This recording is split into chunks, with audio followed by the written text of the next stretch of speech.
Hello everyone. Welcome to our LinkedIn Live today. I am Belissa Savory. I'm part of the Consciously Unbiased team where we focus on building inclusion in the workplace. I'm also Senior Director of Strategic Partnerships for our parent company, Higher Talent. We are a diversity staffing firm. Let's jump into what we're chatting about today. So we've all heard of the quiet trends, is how I like to call them. So quiet quitting, quiet firing, quiet vacationing, my personal favorite. But there's a new one that's making waves, and it's quiet cracking. And that's what we're here to talk about today. This term was coined earlier this year by Talent LMS. After research showed that nearly half of today's workers feel a persistent sense of unhappiness at work. And it's really that feeling of trying to hold it all together. I'm a mom, I understand. On the outside, but quietly struggling on the inside. And this is all leading to disengagement, burnout, and just overall stronger sense of desire to quit. And so this study really focuses on some of those suspects, the usual suspects of a tight job market, economic uncertainty, limited career growth, and the list goes on. And one of those bigger elephants in the room for those fears is AI and kind of the skill relevance gap there. But it also shows something a little bit deeper, right? So it's a need for connection, purpose, and more support at work, which gets harder and harder and has gotten harder and harder with remote work, right? So this is what we're focusing on today. I am joined by an incredible lineup of leaders who will share some of those practical tools and strategies to prevent some of this quiet cracking that's happening, where people just don't feel seen, valued, or supported. So join me today in welcoming Tosca DiMatteo, breakthrough coaching and host of Unlock Lab. We have Kate Donovan from The Burnoutologist. Love that. Josh Saterman, co-founder and CEO of Saterman Connect. Leslie Ford, CEO and founder of Mom's Hierarchy of Needs and author of Repair with Self-Care. And finally, but not least, Laura Gates. She is the founder, executive coach, and team facilitator at Gates Group Consulting. Welcome, everyone. Welcome, everybody that's watching as well. We're going to jump right in and kind of tackle what it is, right? So I would love for each of you to kind of share just an example of what quiet cracking looks like in the workplace based on just some of the experience that you guys have had with your clients. Anybody? Sure, I can jump in with an example of what it looked like from a client I had recently. We'll just call her Janice. She came to me feeling really misaligned. She didn't know how to explain it or express it beyond that word. She didn't have any feelings that she could use, but she felt like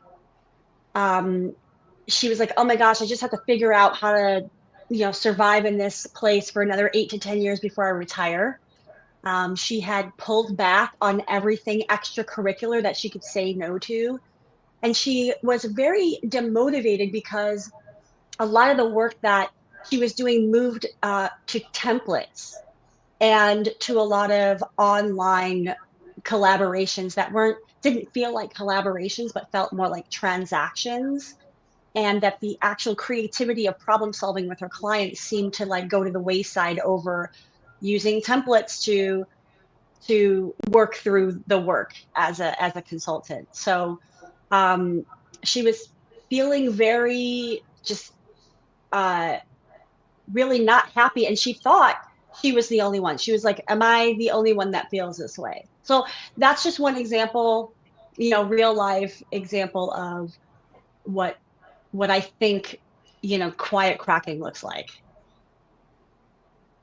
Yeah, anybody else have a good example just to kind of set the scene? Sure. I'm happy to share what I've seen in my research studies with parents, or even more broadly with employees inside of larger organizations. When people feel like they can't be excellent in any of their most cherished roles. Everyone wants to be excellent at everything. And if you start to feel like your life does not allow you to be a great parent or a great caregiver to your aging parents, or you become a terrible caregiver to yourself, you're unable to connect with your friends or your community or do the things that bring you joy, and you don't feel like you have levers to pull to change your circumstances, that starts to really like erode people's sense of identity and their sense of fulfillment. And it kind of permeates both personal and professional effectiveness.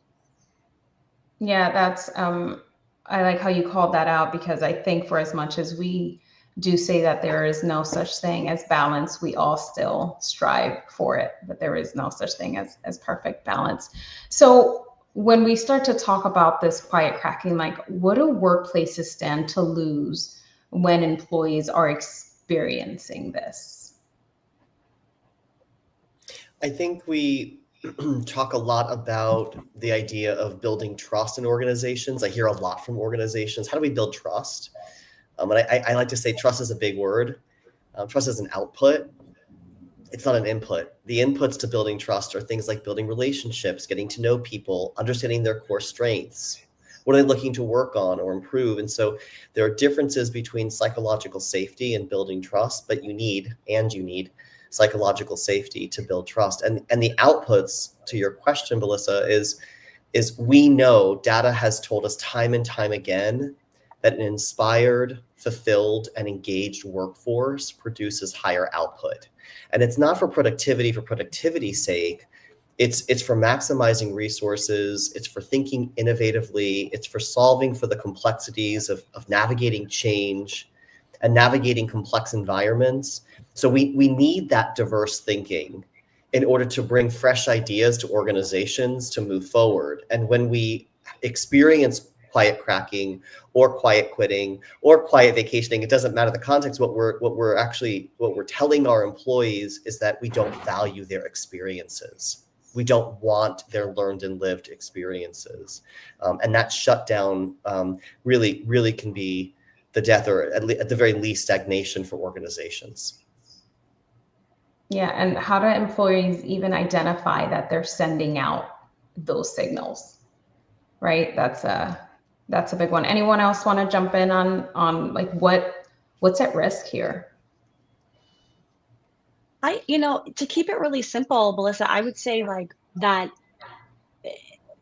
employers risk losing the heartbeat of their organizations, because if employees aren't really present and aren't really bought into what they're trying to do there, and if they're not feeling heard and seen, then you're going to lose the most valuable asset in that they're bringing their full selves to work, and bringing ingenuity and, like Josh was saying, right, creativity and innovation. But you're losing the heartbeat when people are quiet cracking. I think if we just really look at the actual thing that leaders are usually most concerned about, every employee you lose costs you money, plus their salary plus more, Right. to replace. So if people are on the edge of quitting, and you have a large percentage of your people that are on the edge of quitting, the thing that it's going to create is cost. You're going to have cost of the loss of productivity when they're in their process of quitting. You're going to have cost of the loss of productivity during the onboarding stage. You have the cost of hiring, the cost of recruitment. It's just money. At the end of the day, in addition to the individual level, that this costs health and all of that, which is, I mean, I don't mean to sound flippant about it, but when we're talking to the leadership, the thing that they're losing is money. And that's exactly what's going to resonate. And I'm not the expert here, so I think I was waiting for somebody to jump in and offer that. But that's the big one, and that's what it's gonna. If it affects the bottom line, then they're gonna try to implement some change there. So that's a good call out. So what are we? Can I? Oh yeah, go ahead. So I was just going to add something to that too, because in that runway, right, leading up to quitting, we've also seen that FMLA leaves, non-parental, non-caregiving related FMLA leaves, are skyrocketing for mental health reasons. People's anxiety, depression, and other health conditions are being instigated or exacerbated when they feel like they are breaking. So there are rising costs and complexities for the organization, in addition to the incalculable toll on individuals and their families. Yeah. So thinking about what organizations, just like kind of reverse engineering into what's happening right now, not only in the workplace, but in the world, that might be leading to an increase in quiet cracking, burnout, disengagement. Some obvious ones out there, but go. I'm happy to chime in. I think if people don't feel, and I see this in my research and my conversations with HR leaders, employers, I'm conducting a series of focus groups right now, just before this, for one of my larger clients. If people don't feel physically safe or financially safe, it's very difficult to create psychological safety in the organization.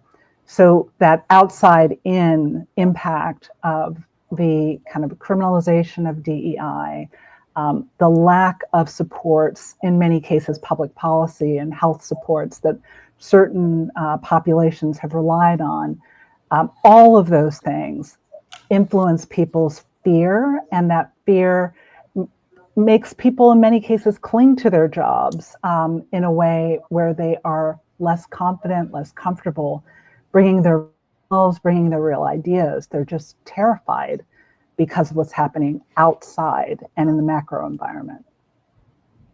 Right, and it's almost operating from a state of fear, right? And that's never going to produce productivity. Laura, any thoughts here on this one? Well, I think talking about the fear is really the key here. And, I work with clients in the government, in the tech industry. So some of the things people are afraid of, I'm actually coaching leaders in those domains.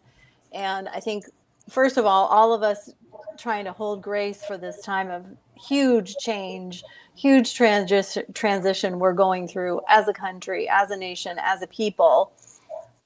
Not getting into all the external factors. And I think that's part of what I help my clients with is, how do we find our agency? How do we find control within the things where we do not feel control? How do we create space in our calendars? How do we get support that we need to go through these times? How do we not sit in the fear, which is very future focused and scarcity focused? I mean, there are some people who are in fear today. I'm not denying that. Yet there are a lot of people in fear for some possible future outcome that may or may not happen. And so I always tell people, live in the present moment and prepare for some possible future. Have a plan B in your back pocket. Talk with your financial advisor. Update your LinkedIn.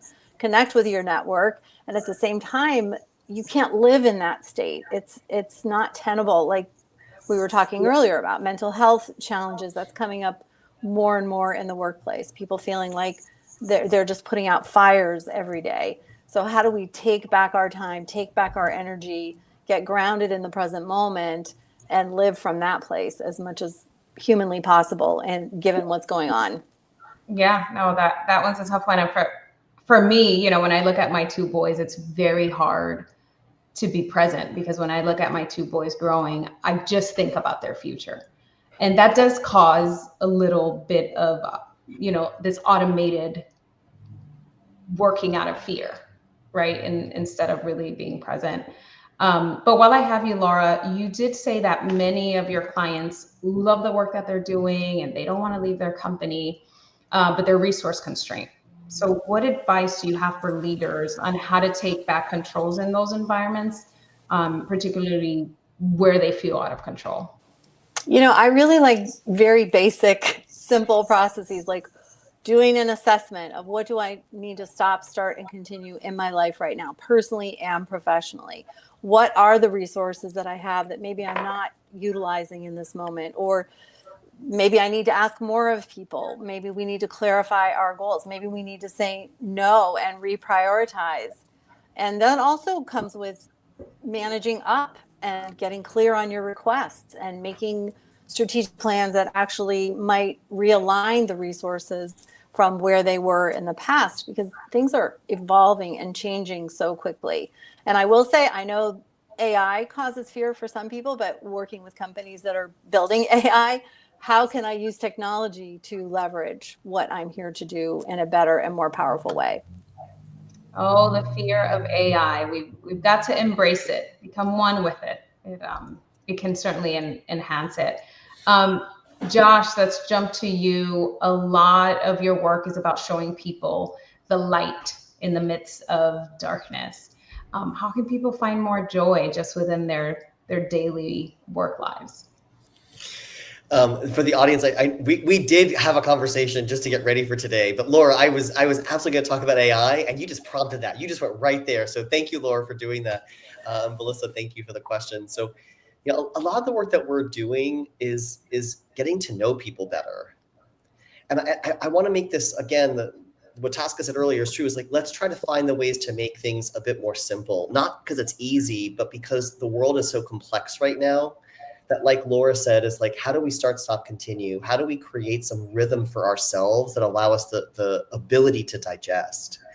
And one of the examples that we've been working on with companies within the space of AI as an example of elevating light or elevating pathways to progress is in looking at emotional intelligence and looking at how EQ balances AI. So while you're leveraging AI, we still want to add the human element. And if productivity is increasing, what can organizations, leaders, right? Not executives, not fancy titles, but true leaders and organizations do to also elevate self-awareness, self-management, social awareness, relationship management, elements that create a more fulfilled workplace because you're communicating with each other, not at each other. You're collaborating on shared goals, not siloed goals. Right. So when we think about quiet cracking, or we think about some of the questions you've asked, Melissa, to start us off today, right? There is so much pervasive change happening, good, bad, right, wrong, right? It's not the politics side, but the people that are going through it are trying to process emotionally, because we are human and we have emotions, and that's beautiful, right? And so how do organizations understand the element of how emotions, AI, emotions and goal setting, how people's motivating factors or success factors light them up, right? So that we can acknowledge the human in conjunction with the organization's mission. It's all tough, Josh. And do you see, is it more challenging to combat this with the advent of kind of remote work, hybrid, those that are in the office versus not? There's not really like a cohesiveness of everybody there at the same time. Yeah, I mean, time zone changes. I mean, we've relatively in the last, call it 2-3 decades, longer than that, but with technology already been in a hybrid space, right? What's changing is the amount of remote, and there's a lot of different conversation for a different live, right? But it's a great question because we have to be a bit more intentional. We have to think about how to create those, coffee chat moments. Right. And there's a lot of ways as leaders we can do that to give grace of, hey, let's go around the room. Everyone take 15 seconds. What's one thing you're celebrating today? What's one roadblock to getting your job done? More often we hear, right, and that simple thing a leader can do, we hear similarities. That's data.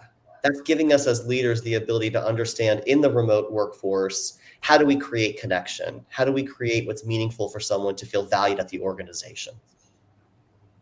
Yeah, being able, I mean, it's a tough balance, right? But it's something that we need to get used to, kind of what this new normal is, and it's ever changing, right? So now there's some companies that are 5 days back in the office, but to your point, I think we've been doing kind of the hybrid work for some time. It's really just focusing on the remote. Can I just add one thing to what you just said, and then I'd love to hear the other panelists also weigh in here. But it's so interesting you said that. We had a client that said to us, we're going back to 5 days in the office. We want better connection. We want better da-da-da-da-da-da. And then they ran the engagement survey. And the connection was basically the same as it was in the remote. And so we asked the leaders, well, what are you doing in your day? And essentially they were sitting in their offices all day, sitting on Teams. they were still doing the sit on Teams, and they're literally across from each other. Right. If you're going to add in office, you have to take away the hybrid remote setting. And then some people don't toggle that on and off. Right. So behaviors are choices we make as leaders, right? People aren't telling us we have to. We as leaders get the opportunity. Now, again, I'm speaking to different levels of leadership, but that's where engagement surveys are so powerful. And hopefully people, that's why I started with trust, people have the psychological safety to answer honestly and openly. And leaders are also in the space to receive openly. But right, if behaviors don't change, it doesn't matter whether you're in office 5 days or you're in office 0 days. You're not doing what you need to support the workforce in order to create a workplace that is not allowing for an increase in quiet cracking. Right. I'd love to add on to that. One of the frameworks that I love using with team facilitation, especially around building trust and collaboration, is the trust equation. And one component of its reliability plus credibility plus intimacy divided by self-orientation. And the intimacy is a kind of a strange word to use in the workplace. But what I have noticed is that remote working, virtual, hybrid, global erodes the intimacy. So sometimes teams will get together for a team facilitation and they will not have met in person for the entire year they've been working together. So all these assumptions have built up, expectations have built up. And when we get in a room and we unpack those, it's like, oh, now I know you. I understand you. I understand your working style is different than my working style. But I really want to follow up on what Josh said is when you work 3 days a week, for example, RTO, people are not going into the kitchens and hanging out in the hallways and going out for coffee. They're going in, they're getting in their 8 hours, they're clocking in, and they're going home. So even though you might be in the office, there's not that intimacy building to create the relationship. And I don't think we're going back to that. I think we need to find new forms of communicating and connecting. People are doing offsites, they're meeting in WeWork spaces, finding those local community spaces to gather that may not be the way offices have worked in the past. I think we're inventing new forms of working together. Yeah, I definitely think it's evolved. Leslie, let's jump over to you. How can we interrupt some of the patterns that lead to quiet cracking? Like, especially if you're already feeling strained. Absolutely. Well, I think there's the personal interventions. And as Laura had shared, self-care and those little techniques that kind of give you space inside of your wildly busy life are really, really important. And it doesn't have to be perfect to be effective, right? That might be taking a few deep breaths before the next meeting. That might be taking a walk out when it's gorgeous outside. That might be your regular meditation practice or anything that makes you feel refueled.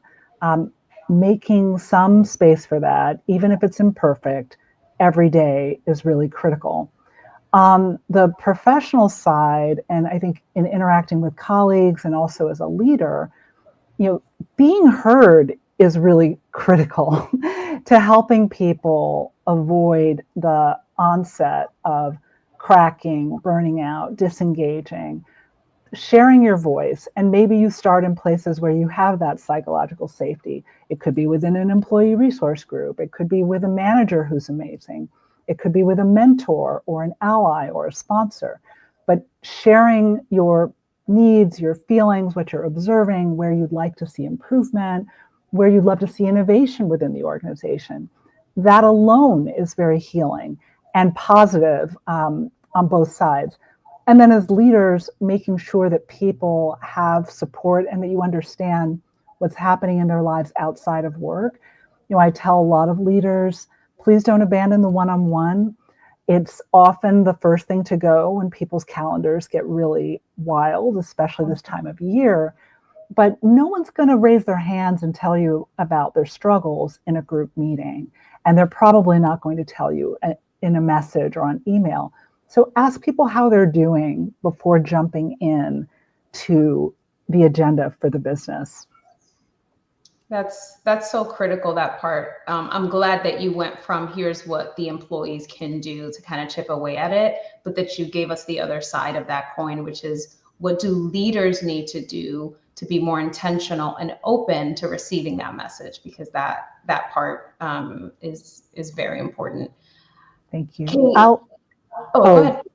I was going to add just one thing. I think also when leaders receive that information, taking some action with it.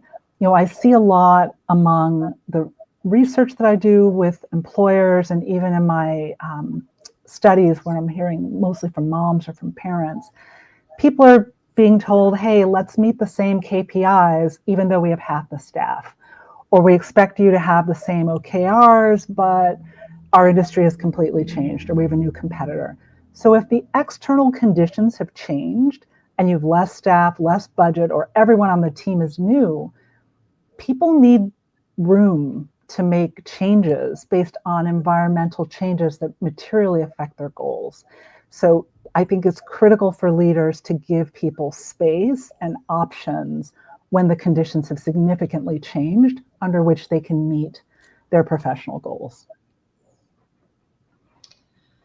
I think that is an ideal setting. I think sometimes it can tend to feel very transactional, particularly with organizational change. But that's definitely a good call out.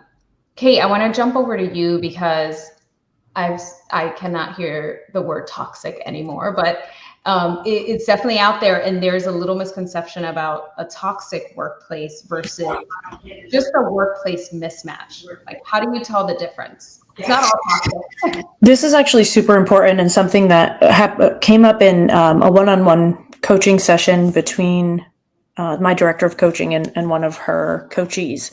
And she said she came into the coaching expecting to hear back that, don't worry, your workplace is toxic. It's not you. You have to get out of there. Like, they're terrible people, whatever. And she listened to a podcast episode that I did, and she got on the phone and she said, I think that maybe I was wrong.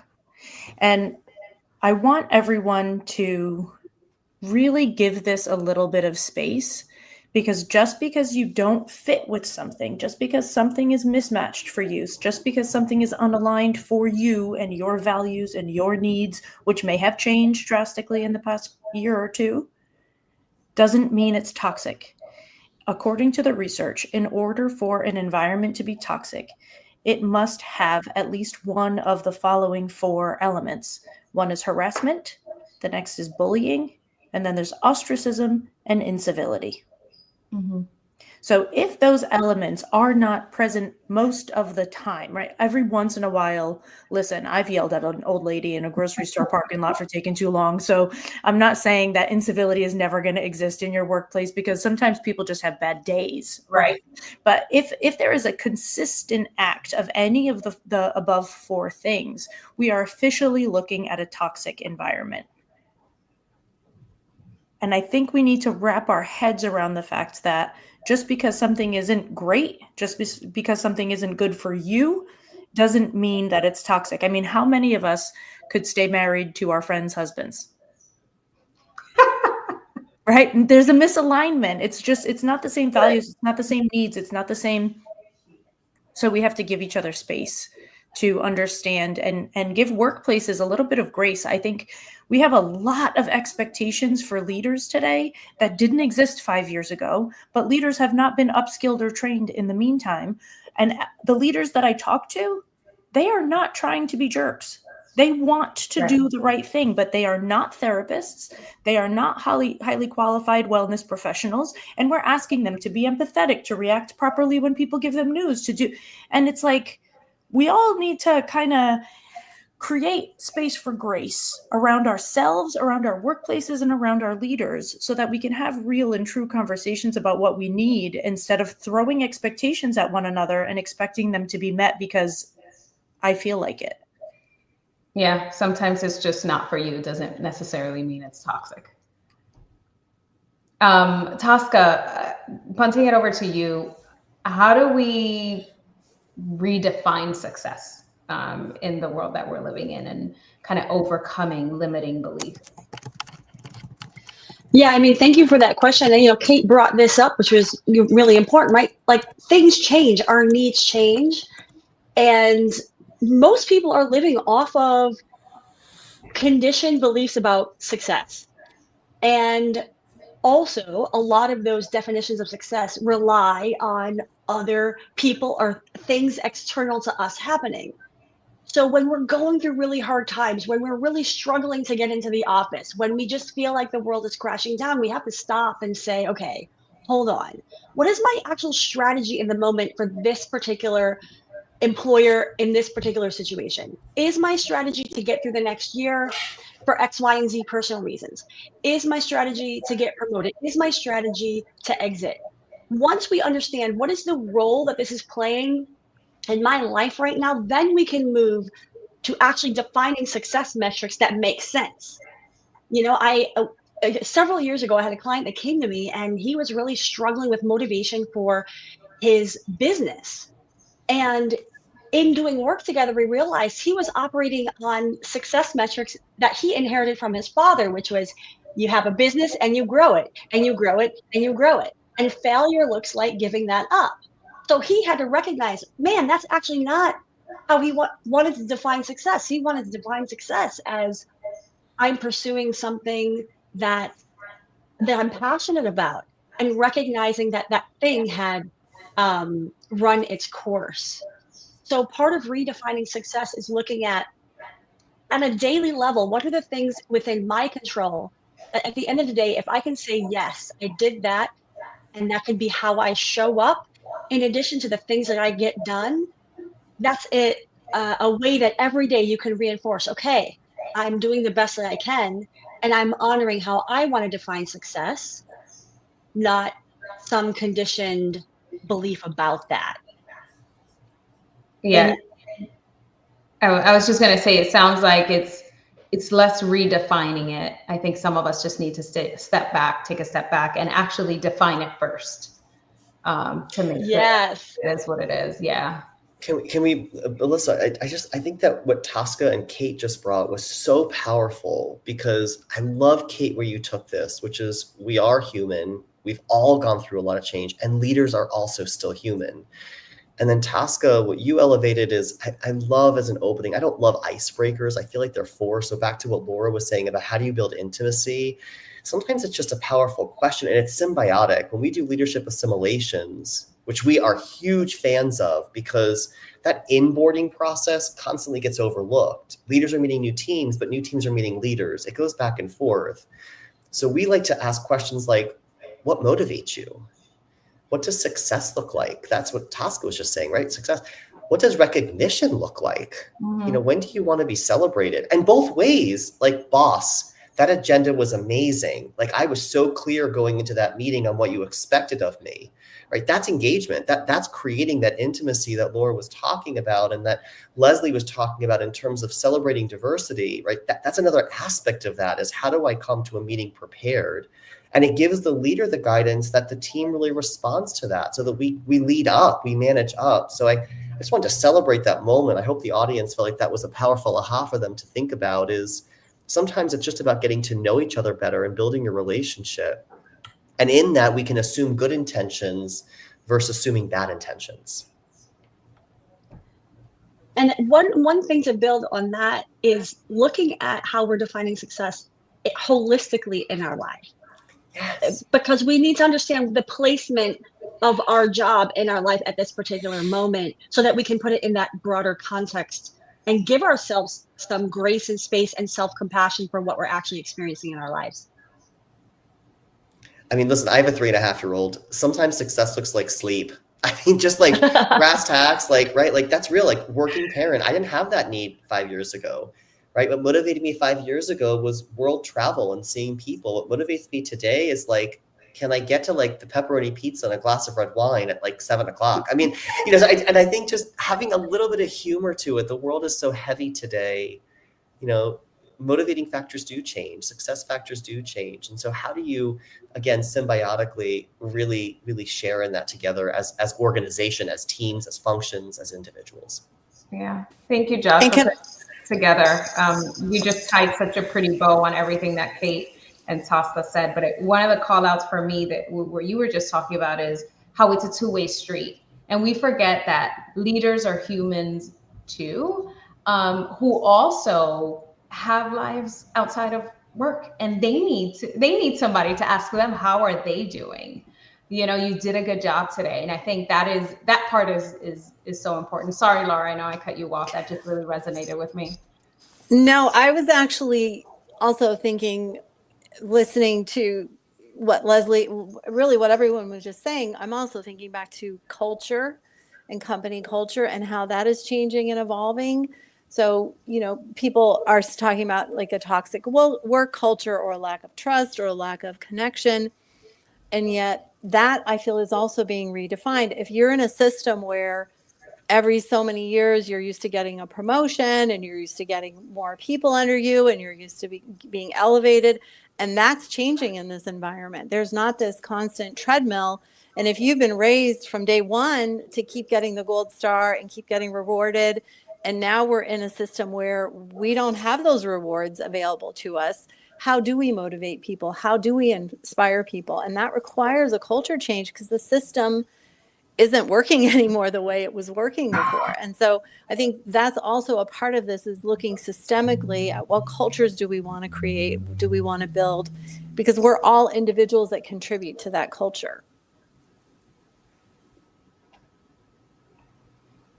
Sorry, Josh, I thought you were trying to say something there.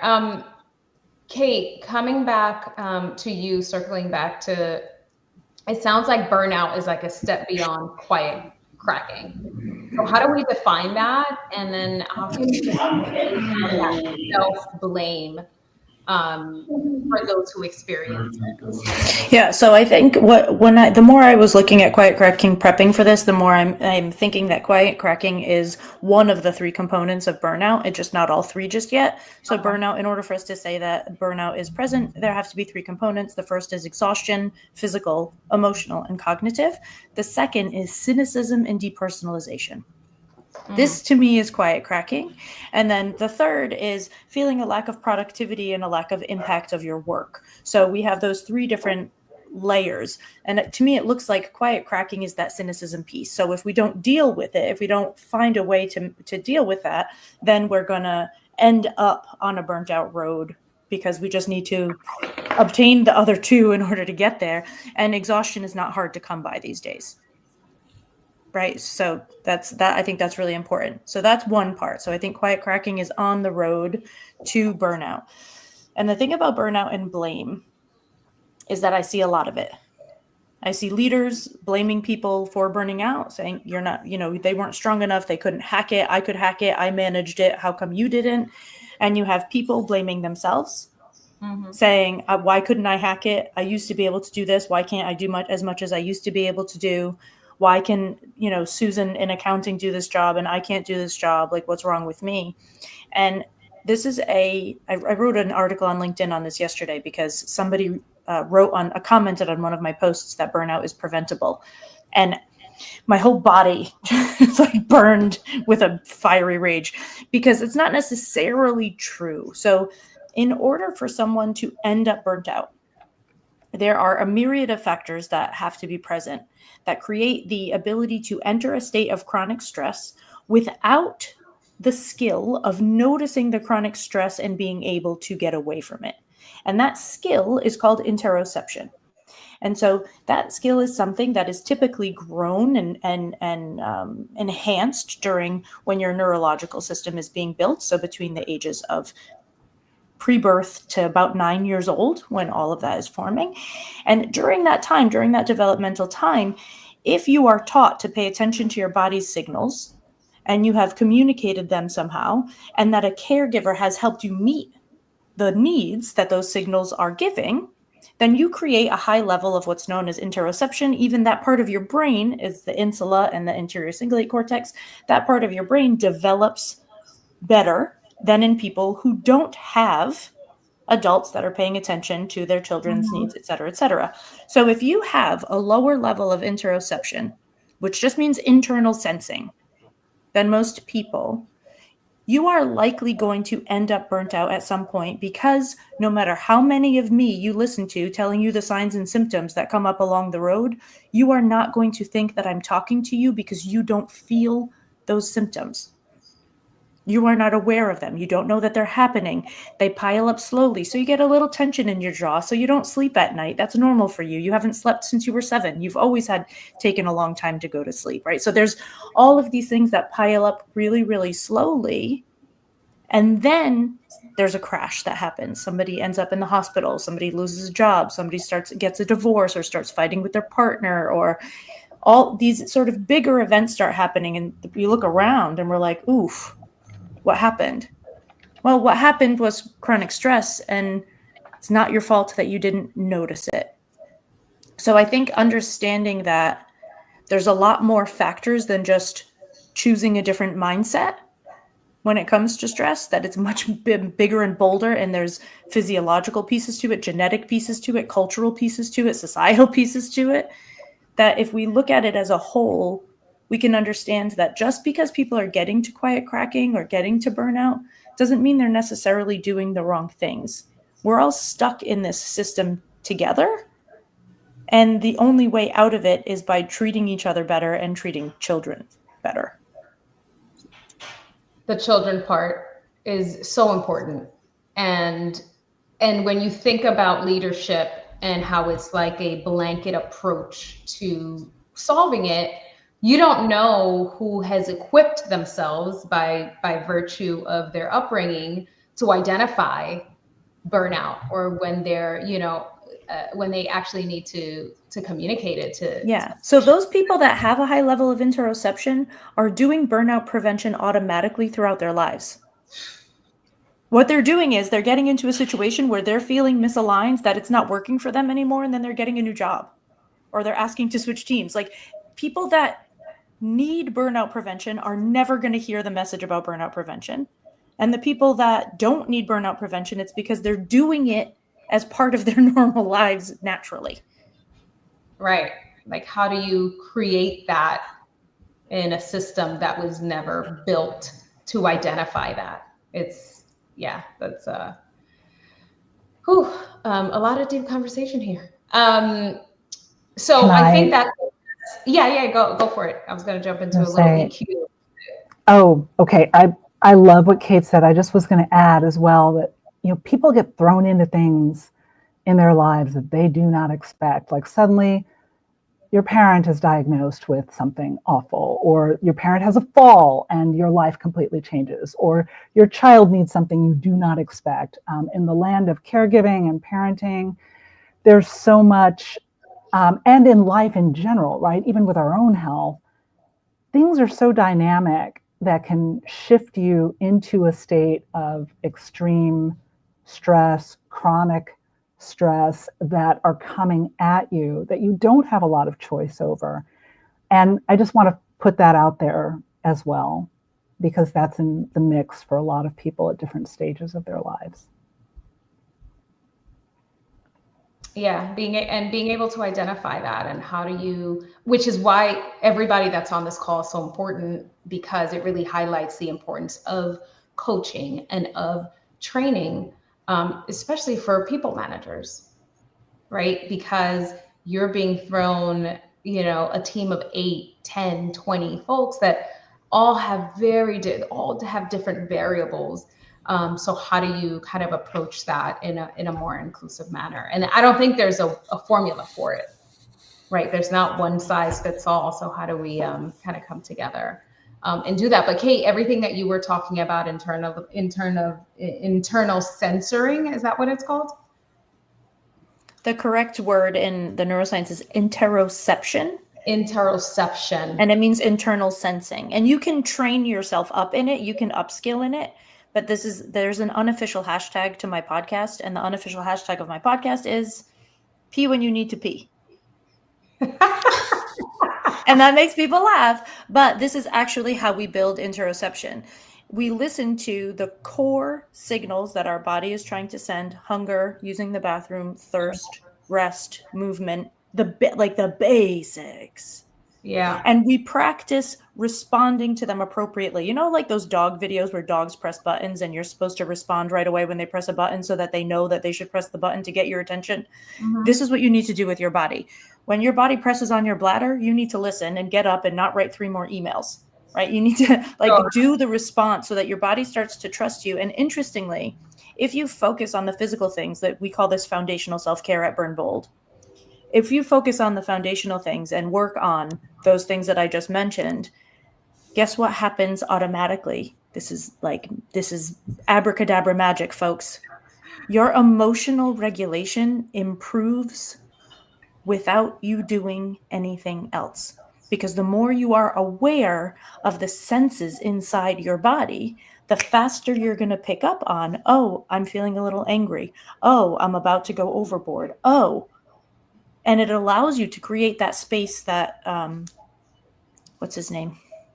Victor, Holocaust survivor, the man that has meaning. Viktor Frankl. Frankl. That Viktor Frankl talks about, right? The space between a stimulus and your response to that stimulus. A lot of people that are burnt out don't have that space, but you build that space by peeing when you need to pee. It's a muscle. It's a muscle. And once you release it, yeah, that is eye-opening in terms, I love pee when you have to pee, because it's so adaptable to just about everything. It's like when you feel it, you know, it's like, see something, say something, right? It's like we've been using this all along. And sometimes I think what happens is we end up needing permission to pee, right? And we're not in grade school anymore. You know, you got to get up and you got to pee. So wow. I really just love that. And I think that goes in a little bit into EQ, right? Looking at emotional intelligence in the workplace and kind of marrying that with AI. We know that conversation is happening a lot, and we don't want to lose it. But the balance of AI is really trying to cultivate the emotional intelligence, right? And like not losing it.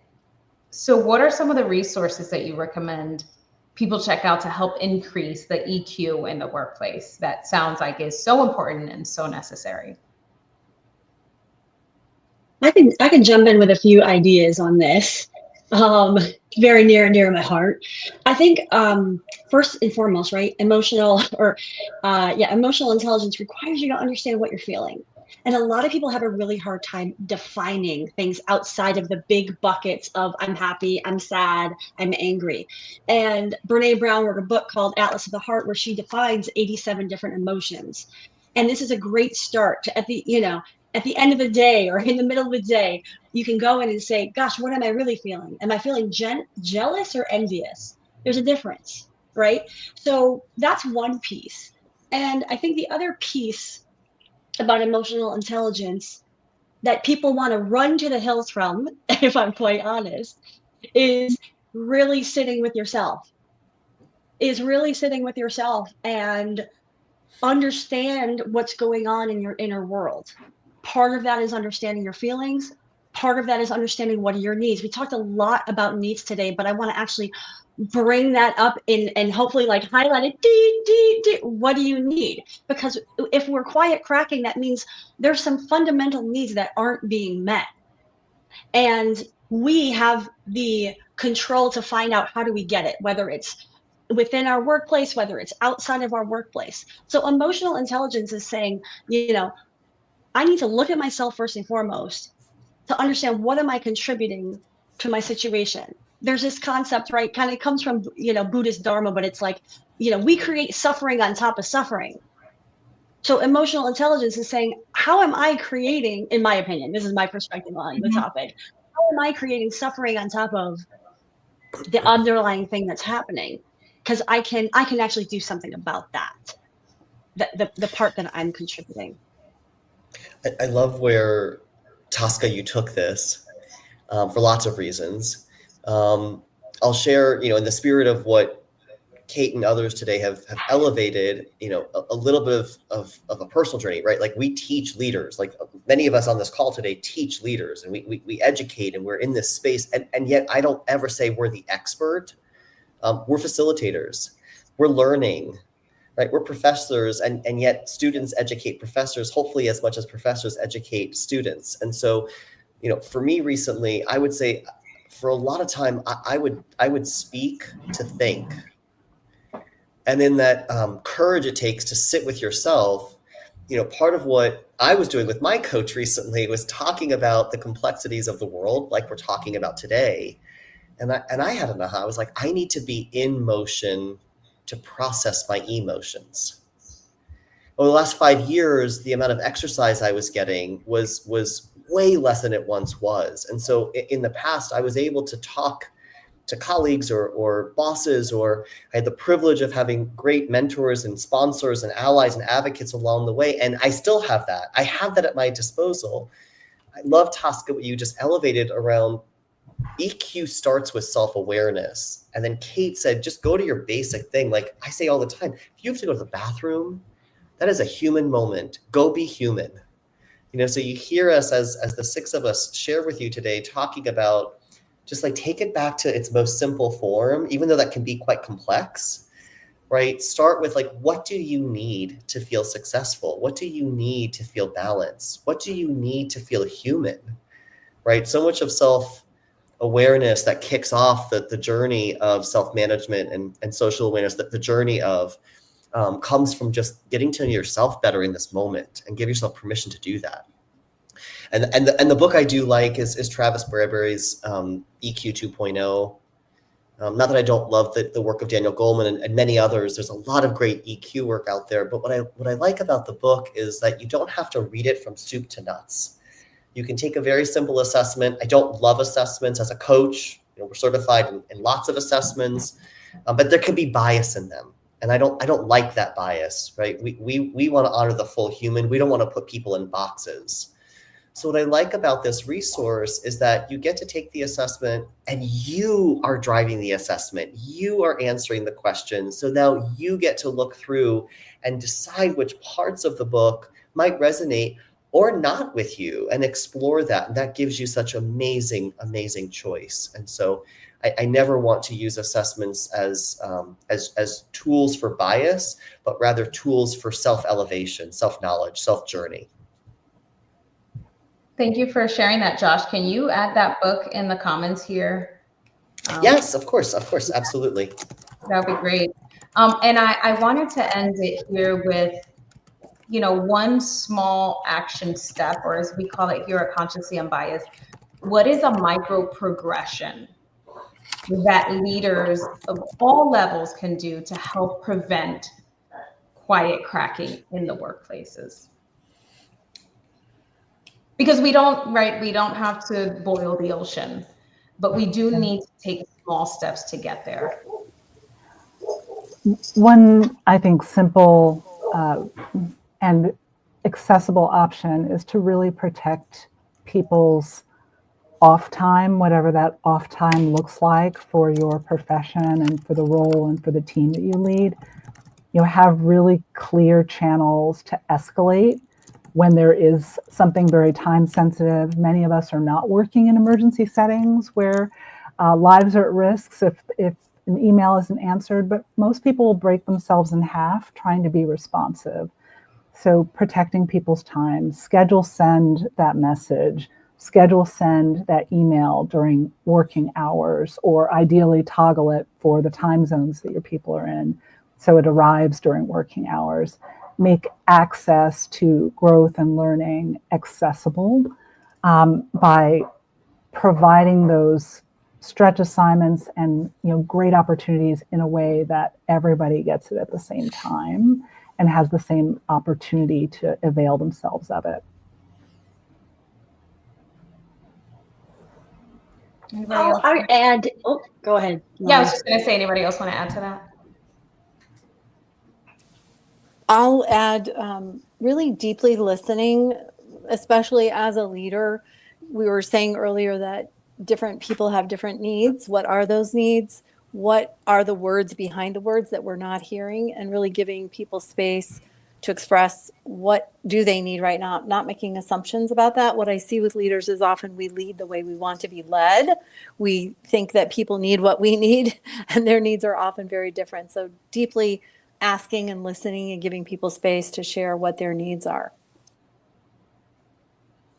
Yeah, one small technique that works for some that I'll share is we start our meetings on the 5 and we end on the 5. So we start, if it's an hour, we start at 1:05, we end at 1:55. Just an example. And it doesn't always work perfectly, but it's the 80-20 rule. 80% of the time, what it does is it gives you that 5 minutes to pee when you have to pee. And so that way you can get that drink of water. You can stand up, stretch your back, breathe. The brain needs that in order to think properly. And so we say distance does wonders. Just those 5 minutes of allowing your brain to settle down can do wonders to be a bit more focused in the next meeting. So that's one technique I would offer to advance connection in a very simple way. Outside of pee when you need to pee, there's, in Chinese medicine, ritual calms the heart. So my background is acupuncture and Chinese medicine. I was an acupuncturist I'm still an acupuncturist, but since 2007, I've done over 30,000 acupuncture treatments in my life. And for us, there's no like negative emotion, and every emotion has its function, but there are also actions that align with certain emotions and certain organs. So the action of the heart is ritual. So if we need to, in this day of remote work, when a lot of us are working at home and there's not a lot of, working at our dining room tables or whatever, one of the things that we can do is create an end of day ritual. So one of my clients during COVID just got her most beautiful shawl that she wasn't wearing because she wasn't leaving the house. She would close her computer and put her shawl over her computer to signal the end of her day. And sometimes we need to allow this signal, this ritual, to allow us to transition from that to this.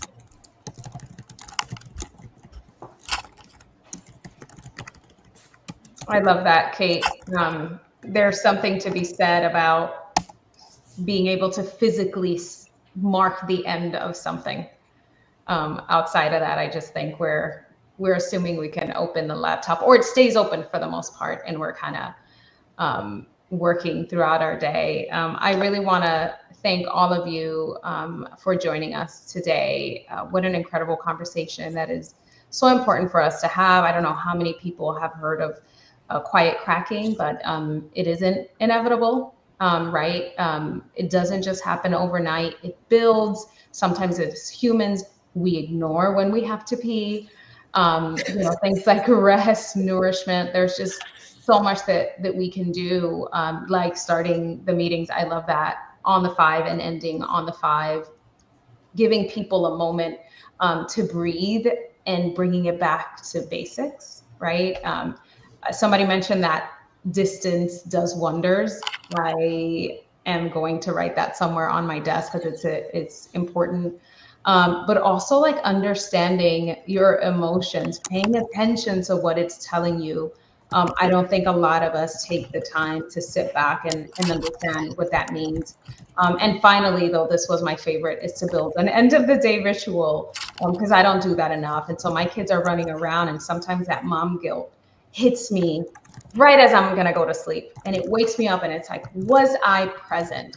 Probably not, because my computer was out, my phone was out. But you need something that signals, I've done enough, I am enough, and I'm going to rest. Right? And I'm going to focus on what's important. So let's honor those moments, those powerful shifts. Let's continue to build workplaces where people can show up and where it's sustainable. We know it's not a balance, and something's got to give at some point. Let's kind of try to help as humans, other people, just balance that. Thank you again, everyone, for being part of this conversation and choosing to lead with humanity. Appreciate you all. Thank Bye-bye. you.